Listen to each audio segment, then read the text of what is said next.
Today, my guest is Monte Huebsche. Monte joins me from Brisbane, Australia, where he's the CEO and founder of AussieWeb. Monte, welcome to the program. G'day, Wayne. Good to see you again. Now, Monte, today we're involved in this idea of domain authorities and how Google recognises individuals as being an authority in their own domain of activity and consequently rewards them with search results. So today, I guess to some manner of speaking, we're going to use our own dog food or eat our own dog food. We're going to use the tools that we recommend other people use to create this domain authority. So we're going to use YouTube interviews to create a domain authority and have you recognised by Google's algorithm as the authority in your own domain. Great, absolutely. Now, Monte, you've spoken about hub and spoke before. Fill in how this YouTube video fits into the model. Yeah, that's a great question, Wayne. The Google hub and spoke method, as we've talked in the past, is all about original content being distributed in different formats to different sites that have authority on the internet or that are recognized by Google as being valuable. Sites like LinkedIn and Twitter and iTunes and YouTube, of course. But the issue that Google struggles with is proof that the content that's provided and distributed in the hub and spoke method is actually original and to attribute it to an individual. You'd be familiar with the complaints about people having pranked or false 4- or 5-star ratings on TripAdvisor and different platforms where they're not real. So in this Q&A session, people see you, they see me, they hear our words, and they know that they're original content, not ghostwritten. It's hard to fake this. Now, I understand that Google is now one of the world's authorities on detecting plagiarism and attributing authorship to the original author. Yep, you're absolutely right. They have tools and techniques that, and one of their past algorithms, in fact, was either the Panda or the Penguin, in fact, did just that. It would look at the text words and compare them to other words on the internet to determine whether they'd been plagiarized or not. Now, I guess there's nothing says original more than you with your lips moving and words coming out. That's got to be your content, hasn't it? For the most part, unless somebody else is scripting it. And unfortunately, you know that I don't have a teleprompter here. We're both ad-libbing this as we go.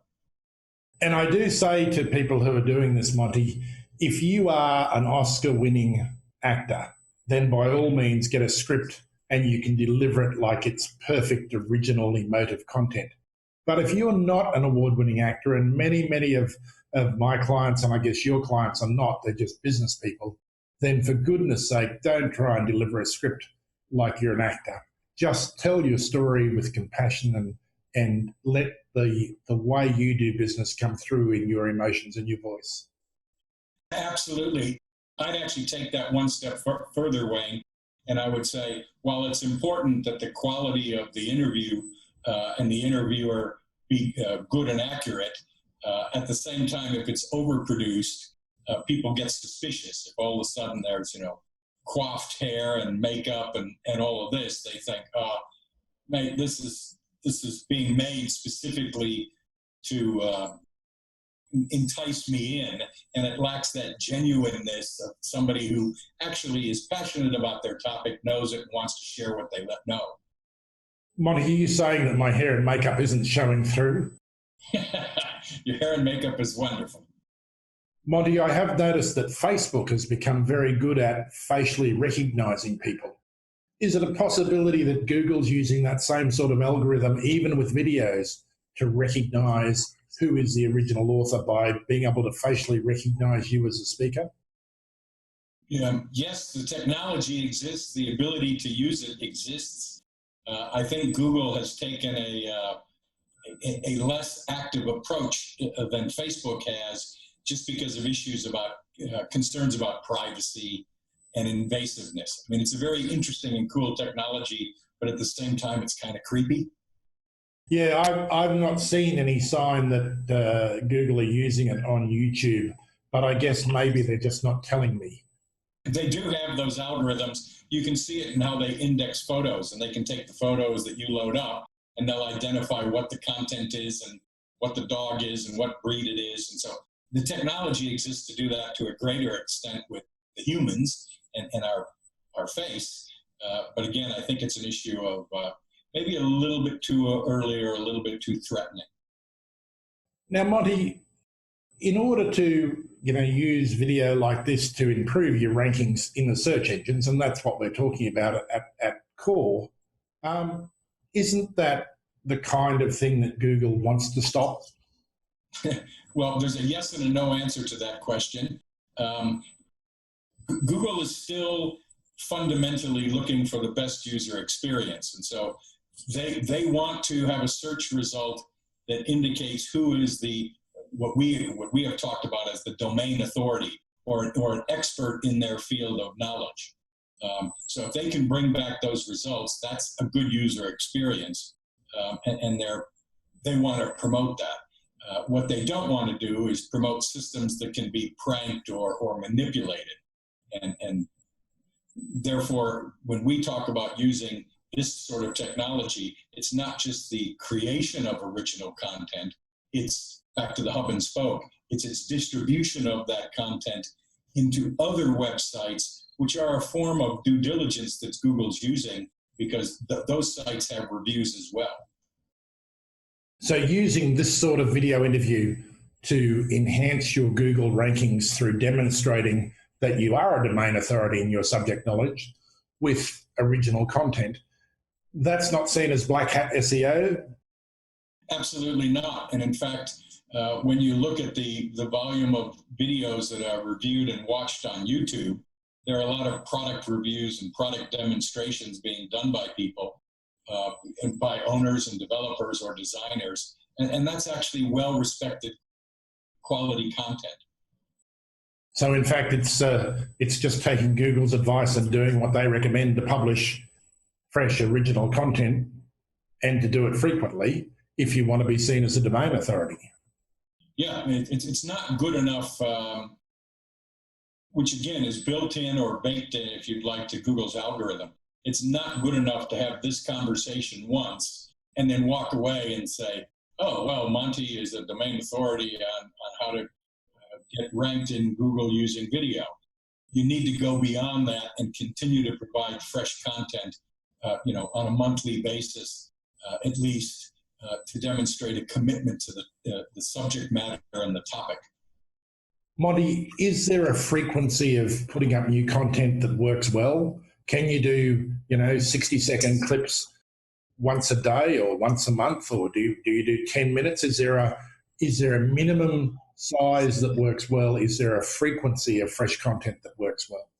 Yeah, that's an excellent question, and there's multiple answers to it.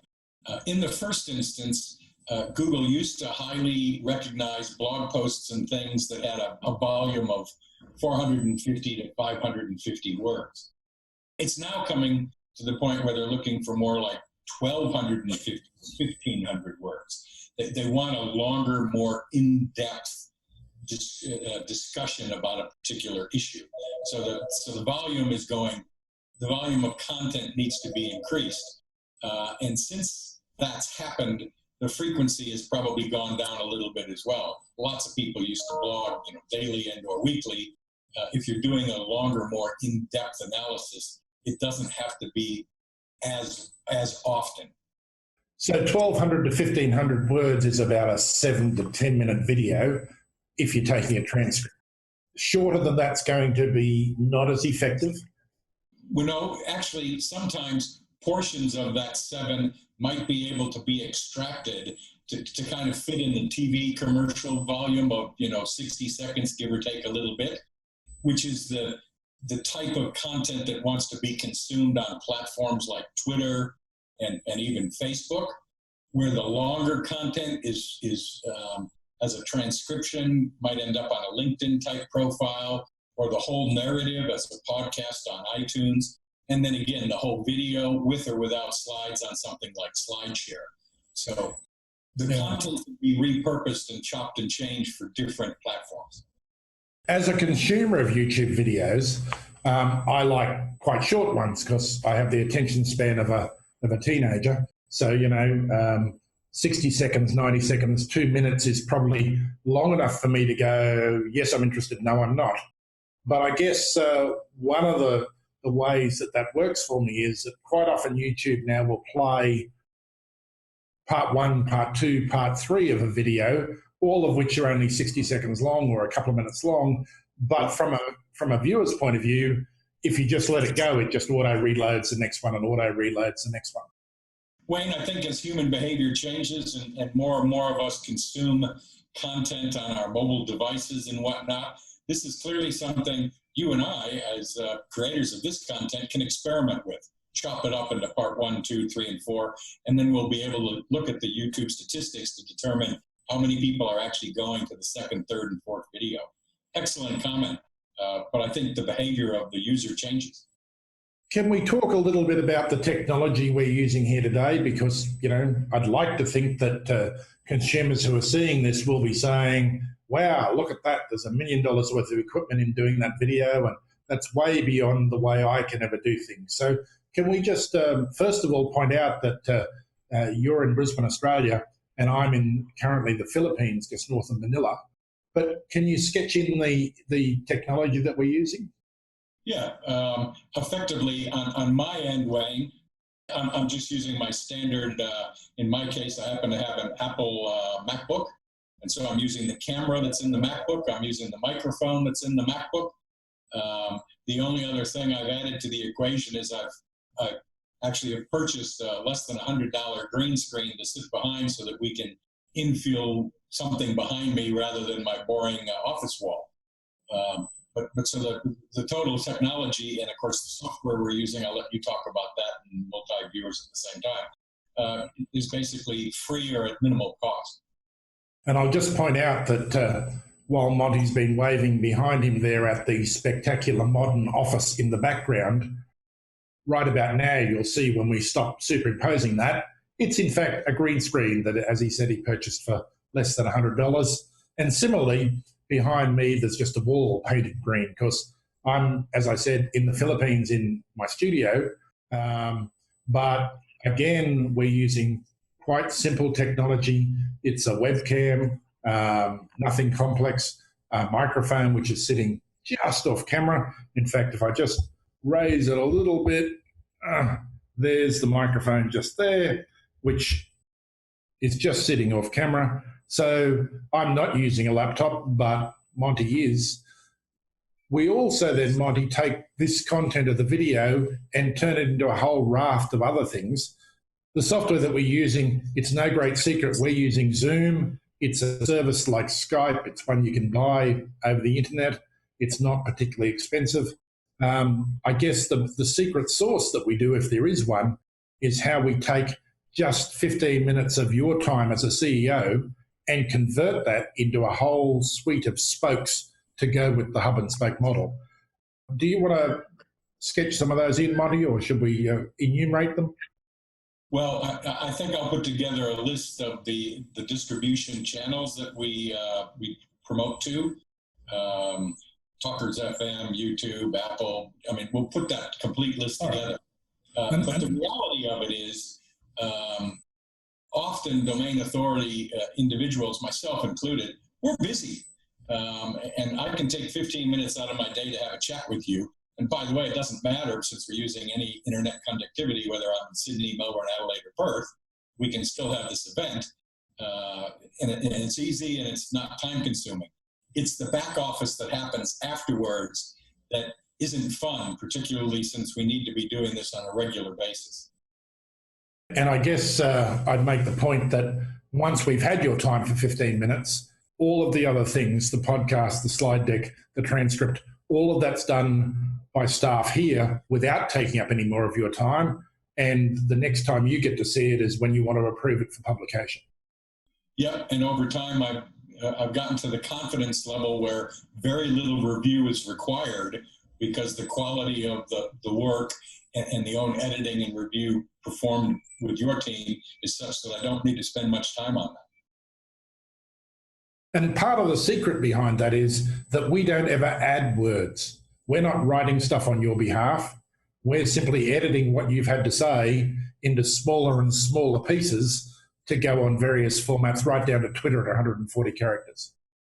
Yeah, absolutely. Monty, it's been a pleasure having you with us today. Thanks for coming to talk to us about Hub and Spoke and about how that can be used in SEO.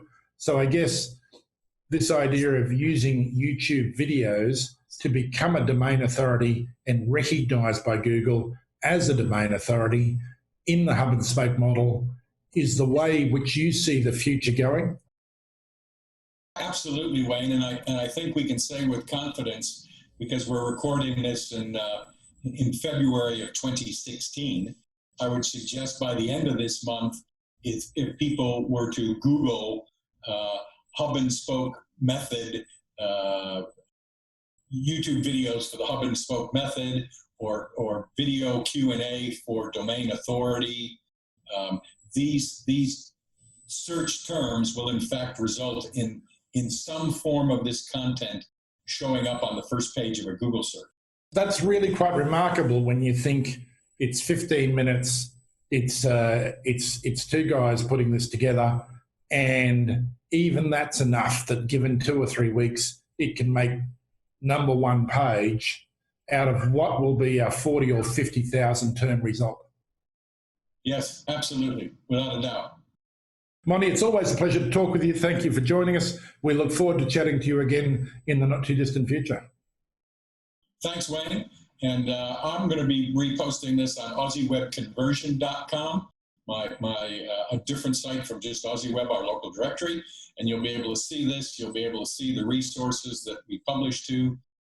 And you'll also be able to conduct your own searches on Google so you can verify that the methods that we talk about actually work.